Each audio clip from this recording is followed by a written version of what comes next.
Hello students, कैसे हो सभी। शुरू करते हैं क्लास। हम पढ़ रहे थे अपरिमेय संख्या के बारे में कि अपरिमेय संख्या को हम अपरिमेय किस प्रकार से प्रूव करते हैं, सिद्ध करते हैं। उसका जो एक पैटर्न था, जो उसकी एक फॉर्म थी अंडर रूट ए, वो हम कर चुके थे। अभी इसकी सेकेंड फॉर्म है ये रूप। जब हमें संख्या है वो a plus under root b रूप में दे रखी हो, तो इसको देखो किस प्रकार से हम अपरिमेय प्रूव करेंगे। तो माना a plus under root b परिमेय संख्या है।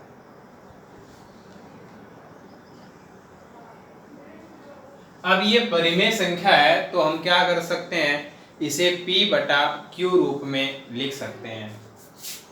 तब p व q पूर्णांक इस प्रकार है कि, बताया था मैंने आपको कि अंडर रूट ए फॉर्म है तो यहां हम क्या लेते हैं, सह अभाज्य पूर्णांक। यहां सह अभाज्य की कोई आवश्यकता नहीं है, तो p बटे q बराबर क्या हो जाएगा, a plus under root b हो जाएगा।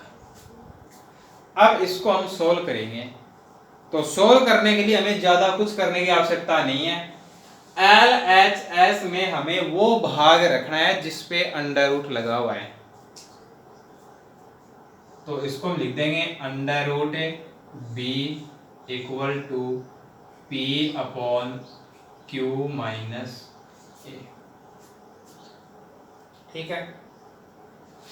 अब देखिए एलसीएम लें तो एलसीएम क्या आएगा, क्यू, तो ये हो जाएगा p माइनस ए क्यू।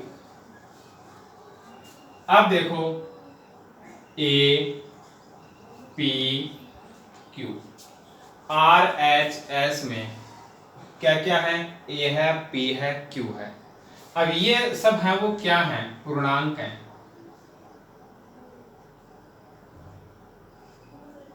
ये सब क्या है, पूर्णांक है। पूर्णांक क्यों है, p और q को तो हमने पूर्णांक लिया ही है, और ये तो हमें संख्या दे रखी होगी 2 plus under root 3, 5 plus under root 7, इस प्रकार से दी जाएगी। तो 2, 5, 7 हम जानते हैं ये सब क्या है, पूर्णांक है। तो a p q ये सब क्या है, पूर्णांक है। प्रत्येक पूर्णांक अपने आप में एक परिमेय संख्या है। जितने भी पूर्णांक हैं वो सारे के सारे क्या हैं, परिमेय संख्या हैं। और कोई भी दो परिमेय संख्याएं हैं, उनको चाहे जोड़ो, घटाओ, गुणा करो, भाग लगाओ, हमेशा क्या आता है, परिमेय संख्या आती है।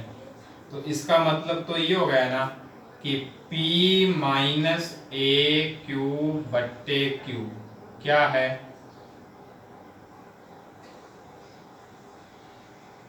परिमेय संख्या है। अब देखो ये दोनों संख्याएं कैसी आ रही हैं, बराबर आ रही हैं। अब दो संख्या बराबर होने का मतलब है कि इसका मान धनात्मक तो ये धनात्मक, ये ऋणात्मक तो ये ऋणात्मक, ये जीरो तो ये जीरो, ये तो होता है बराबर होने का अर्थ। तो जब ये संख्या परिमेय है तो ये संख्या भी कैसी होगी, परिमेय होगी। तो अंडर रूट बी भी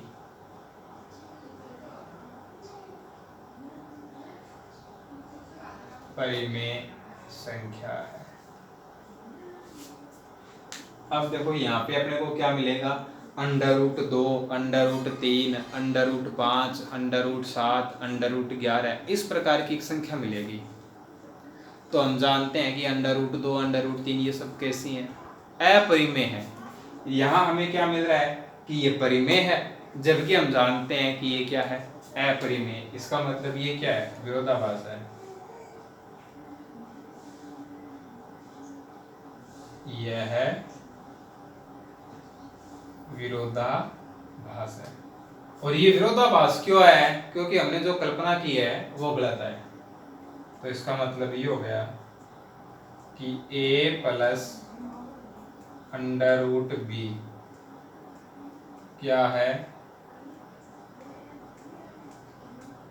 अपरिमेय संख्या। तो इस फॉर्म में जब हमें कोई संख्या दी जाए तो उसको अपरिमेय सिद्ध करने के लिए हमें ये 5-6 लाइन लिखनी है बस। ए और बी की जगह संख्याएं होंगी 2, 3, 5, 7, 11 इस प्रकार की कोई संख्याएं होंगी, तो हमें उसको इस प्रकार से क्या करना है, लिखना है। ठीक है। अब देखिए जो तीसरा रूप है वो ये है √a प्लस √b। हो सकता है कि यहां साथ में c आ जाए, उससे कोई दिक्कत नहीं है। ठीक है। तो जब हमें यह फॉर्म दे रखी हो तो उसको हम किस प्रकार से हल करेंगे। √a प्लस √b को क्या मानेंगे, परिमेय संख्या मानेंगे। तो √a प्लस √b को क्या लिखेंगे, p/q लिखेंगे। अब देखो यहां तक तो ये ठीक है। अब आगे हमें इसमें क्या करना होगा वो देखो।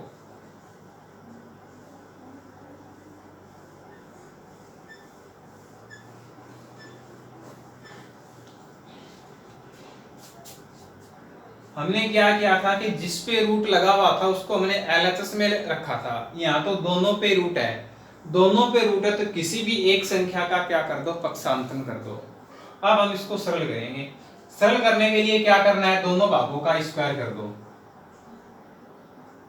दोनों भागों का क्या कर दो, स्क्वायर। तो इधर तो क्या आ जाएगा, b आ जाएगा और ये हो जाएगा p/q माइनस √a का वर्ग। अब ये बन जाएगा a माइनस b का वर्ग, को खोल दो इसको, ये बन जाएगा p²/q² plus a minus 2√a p/q। अब इतना काम करने के बाद हमें क्या करना है, जिस पे रूट लगा हुआ है उसको तो एक तरफ रखना है, बाकी जितनी भी संख्याएं हैं उन सबको दूसरे पक्ष में रखना है। तो देखो इस पे रूट लगा हुआ ना, इस भाग को इधर ले आते हैं, इस पद को इधर ले आते हैं। माइनस का इधर आके प्लस का हो जाएगा 2√a p/q बराबर p²/q² प्लस a। ये b इधर जाएगा, माइनस हो जाएगा।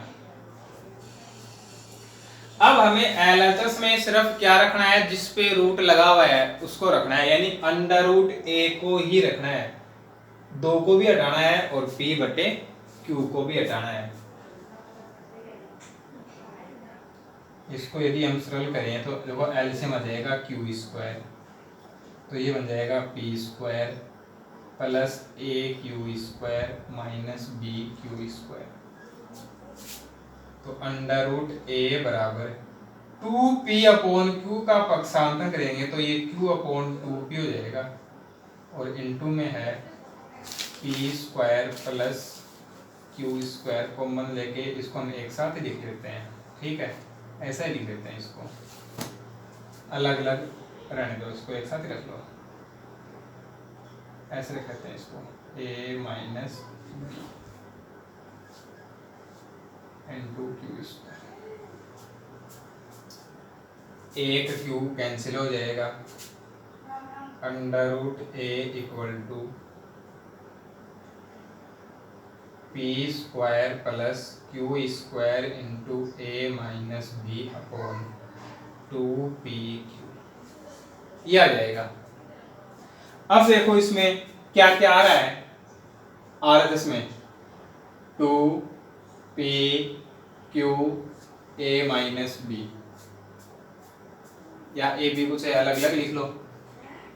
यहाँ तो अपने पास a माइनस b है, लेकिन जब हम क्वेश्चंस करेंगे तो वहां तो संख्याएं होंगी।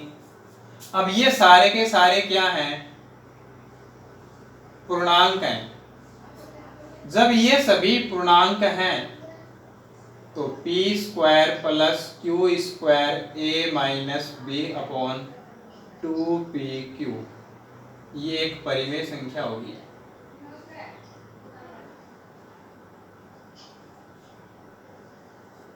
और जब ये परिमेय संख्या होगी तो √a भी क्या होगी, परिमेय संख्या होगी। लेकिन हम जानते हैं कि अंडर रूट ए क्या है, अपरिमेय है। तो ये हमें क्या मिल गया, विरोधाभास मिल गया।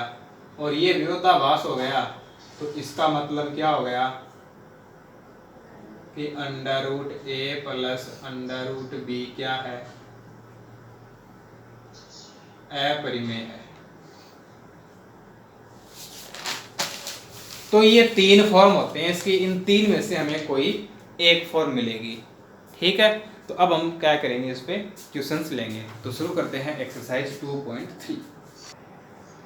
अब देखिए 2.3 का क्वेश्चन नंबर 1 क्या है, सिद्ध कीजिए कि 5 माइनस अंडर रूट 3 अपरिमेय संख्या है।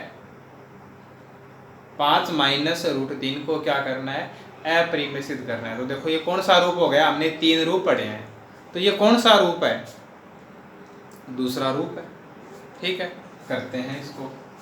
तो क्या लिखेंगे, माना 5 माइनस अंडर रूट 3 परिमेय संख्या है।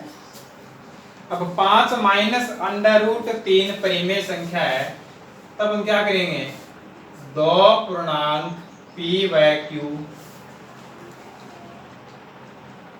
इस प्रकार है कि p q कह दो, a b कह दो, कोई दिक्कत नहीं है।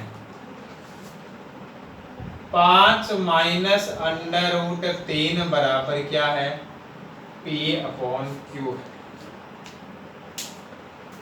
अब हमें क्या करना है, अंडर रूट वाली जो संख्या है वो तो एक तरफ, बाकी सारे पद, सारी संख्याएं दूसरी साइड है। तो माइनस का अंडर रूट 3 है, तो इस माइनस का अंडर रूट 3 है, इसको हम इधर ले जाएं, प्लस की हो जाएगी, और p बटा q ये इधर आ जाएगा, माइनस का हो जाएगा। तो 5 माइनस p बटे q बराबर क्या हो गया, अंडर रूट 3 हो गया। लघुत्तम लेंगे, q 5 से गुणा हो जाएगा, तो 5q माइनस p बट्टे q बराबर अंडर रूट 3, ये आ गया। तो देखो क्या क्या है मेरे, 5 है, p है, q है, ये सब कैसे हैं, पूर्णांक है। और जब ये पूर्णांक हैं तो 5q माइनस p बटे q क्या है, परिमेय संख्या है।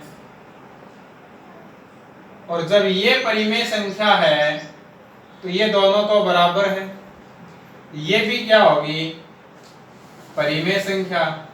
तो इसका मतलब तो ये हुआ कि अंडर रूट 3 भी क्या है, परिमेय संख्या है। लेकिन हम जानते हैं कि अंडर रूट 3 क्या है, अपरिमेय है। इसका मतलब यह है क्या है, विरोधाभास है। विरोधाभास क्यों है, हमारी गलत मान्यता के कारण है। जो कुछ हमने माना है वो गलत माना है, और हमने क्या माना है कि 5 माइनस रूट 3 परिमेय है। इसका मतलब ये परिमेय नहीं है। परिमेय नहीं है तो कैसी है, अपरिमेय है। तो 5 माइनस रूट 3 है वो कैसी संख्या है, अपरिमेय है। ये इसमें सिद्ध हो गया। तो ये काम करना है बस। तो ये अपना क्वेश्चन नंबर 1 कंप्लीट है। आगे देखते हैं क्वेश्चन नंबर 2, फर्स्ट पार्ट 1/√2 है। तो कैसे करेंगे कि माना 1/√2 क्या है, परिमेय संख्या है। 1/√2 इसको हम ऐसे में तो लिख सकते हैं ना, अंडर रूट 1/2। तो ये अपना कौन सा रूप है, पहला रूप है, अंडर रूट ए फॉर्म है। तो 1/√2 को हमने क्या मान लिया, परिमेय संख्या। तब ए व बी या पी क्यू कुछ भी कह सकते हैं, सह अभाज्य है।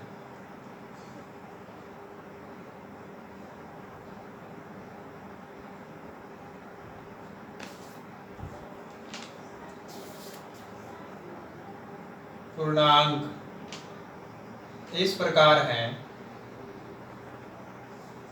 कि 1/√2 बराबर P/Q। वज्र गुणांक Q बराबर √2P स्क्वायर, Q स्क्वायर बराबर 2P स्क्वायर। इसको हमने नाम दे दिया समीकरण 1। यूक्लिड विभाजन परिमेयिका से इसकी तुलना करवाएं। A बराबर BQ, B का भाग A में जाता है, यानी 2 का भाग किस में जाता है? Q स्क्वायर में जाता है। 2Q स्क्वायर को विभाजित करता है। और ये बात भी हमने पढ़ रखी है कि 2 का भाग Q स्क्वायर में जाता है तो Q में भी जाएगा। तो इसका मतलब है कि 2 है वो Q को भी क्या करेगा? विभाजित करेगा। जब 2Q को विभाजित करता है तो इसको हम किस प्रकार से लिखेंगे? कोई अन्य पूर्णांक R लेते हैं, तब अन्य पूर्णांक R इस प्रकार है कि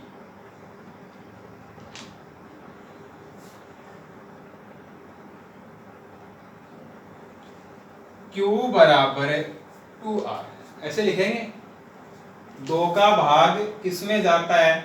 Q में जाता है। तो Q बराबर 2R, तो दोनों पक्षों का कर देंगे वर्ग, तो Q स्क्वायर बराबर 4R स्क्वायर। ये हो गई समीकरण 2।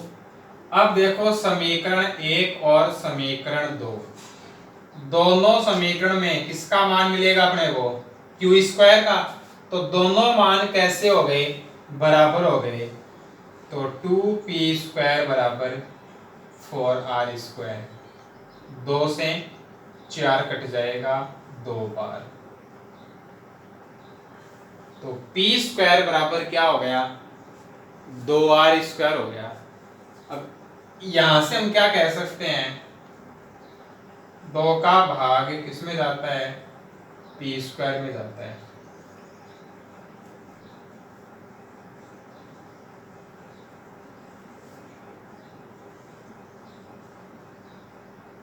अब 2 का भाग P स्क्वायर में जाता है तो 2 का भाग किस में जाएगा?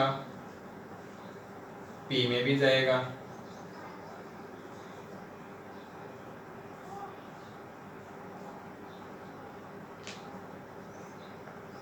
यहां से हमें क्या मिला कि 2 का भाग Q में जाता है। यहां से हमें क्या मिला कि 2 का भाग P में जाता है। दोनों बातों को हम जोड़ के एक साथ लिखना चाहें तो क्या लिखेंगे कि 2P व Q को विभाजित करता है। 2 का भाग दोनों में जाता है, दोनों में जाता है। ये क्या है? विरोधाभास है। यह विरोधाभास क्यों है? क्योंकि हमने माना है कि P और Q कैसे पूर्णांक हैं? सह अभाज्य है। और यह विरोधाभास क्यों आया? हमारी गलत कल्पना के कारण। इसका मतलब है कि 1/√2 क्या है? अपरिमेय है, अपरिमेय संख्या है। तो इस प्रकार से हमने क्या कर दिया? 1/√2 को अपरिमेय संख्या सिद्ध कर दिया। तो जो अपना क्वेश्चन नंबर 2 है उसका ये जो फर्स्ट पार्ट है वो क्या हो गया? कंप्लीट हो गया। अब हम बात करें इसके सेकंड पार्ट की। तो इसका जो सेकंड पार्ट है उसमें हमें संख्या दे रखी है 6 + √2। 6 + √2 कौन सा रूप हुआ? सेकंड। अभी हमें क्या ना क्वेश्चन नंबर 1, बस अंतर इतना ही है कि वहां पे तो किसका चिन्ह था, माइनस का चिन्ह था, और यहाँ पे किसका चिन्ह आ गया, प्लस का चिन्ह आ गया। तो एक क्वेश्चन हम कर चुके हैं, ठीक है ना। अब देखिए इसका थर्ड पार्ट है, उसमें हमें जो संख्या है वो दे रखी है 3√2। अब 3√2 को हमें अपरिमेय बताना है, तो मान लेते हैं कि 3√2 क्या है, परिमेय संख्या है। अब ये परिमेय संख्या है तो इसे हम p/q रूप में लिख सकते हैं। तो 3√2 बराबर क्या है, p/q है, ठीक है। अब देखिए यहाँ हमें ज्यादा कुछ करने की आवश्यकता नहीं है, एक तरह से इसको हम दूसरे रूप में मान सकते हैं, ठीक है। तो देखो यहाँ से हम क्या कह सकते हैं, √2 बराबर क्या हो जाएगा, p/3q, 3pq, ये तीनों क्या हैं, पूर्णांक हैं। जब ये तीनों पूर्णांक हैं तो p/3q क्या है, परिमेय संख्या है, और जब ये परिमेय संख्या है तो √2 भी क्या है, परिमेय संख्या है। क्यों है, क्योंकि ये दोनों संख्याएं क्या हैं, बराबर हैं। जब ये परिमेय है तो सीधी सी बात है √2 भी क्या होगी, परिमेय होगी। लेकिन हम जानते हैं कि √2 कैसी है, अपरिमेय है। इसका मतलब तो ये हो गया कि यह क्या है, विरोधाभास है। और ये विरोधाभास क्यों आया, क्योंकि हमने जो कुछ माना था, जो हमने कल्पना की थी वो गलत की। तो 3√2 कैसी है, अपरिमेय संख्या है। तो ये जो अपना क्वेश्चन नंबर 2 है वो क्या हो गया, कंप्लीट हो गया। अब यदि हम बात करते हैं क्वेश्चन नंबर 3 की, तो क्वेश्चन नंबर जो 3 है उस क्वेश्चन नंबर 3 में हमें संख्या दे रखी है √p प्लस √q। ये सिद्ध कीजिए कि √p प्लस √q क्या है, अपरिमेय है। तो अभी हमने जो इसका तीसरा रूप लिया था वो ये तो था, वहां हमने क्या लिखा था, √a प्लस √b। इसने क्या लिख दिया, √p प्लस √q। तो इससे तो कोई फर्क पड़ेगा नहीं, क्या कर देना बस आपको, a की जगह p और b की जगह q। अब इसको हमने क्या किया था, a/b लिखा था ना, तो इसको क्या लिख देना है, p/q लिख देना है। तो इंटरचेंज करना है, जहां p था वहां a आएगा, जहां a था वहां p आएगा, जहां b था वहां q आएगा, जहां q था वहां b आएगा। तो इस रूप को यदि हमने अच्छे से समझा है तो कोई दिक्कत नहीं है, इसको हम बिना देखे ही ये लिख सकते हैं। तो बस अपरिमेय संख्याओं के बारे में हमें इतना सा ही इसमें दिया हुआ है। तो हमें क्या करना है, अपना ये जो क्वेश्चन नंबर 1 और क्वेश्चन नंबर 2 है, इन दोनों को ही अच्छे से करना है, क्योंकि इस प्रकार के जो क्वेश्चन होते हैं वो अपने बोर्ड एग्जाम में नहीं आते हैं। तो क्वेश्चन नंबर 1 और क्वेश्चन नंबर 2 इसको हमें अच्छे से कर लेना है। अब देखो ये जरूरी थोड़ी है, यहाँ पे लिखा हुआ है 3√2, हमें कह देगा कि सिद्ध कीजिए 5√3 अपरिमेय संख्या है। तो कोई दिक्कत थोड़ी है इसके अंदर। जैसे हमने 3√2 के लिए काम करना है वैसे ही हम 5√3 के लिए कर देंगे। तो हमने देखा इस एक्सरसाइज में कि किस प्रकार से हम अपरिमेय संख्याओं को अपरिमेय संख्याएं सिद्ध करते हैं, ठीक है। अब अपना जो नेक्स्ट टॉपिक होगा वो होगा परिमेय संख्याओं का दशमलव प्रसार। और परिमेय संख्याओं का दशमलव प्रसार कैसा होता है, कैसे लिखते हैं, ये सब हम पढ़ेंगे अगली क्लास में। तो इस वीडियो को लाइक और शेयर ज़रूर कीजिएगा। आज की क्लास यहीं समाप्त करते हैं। Thanks for watching.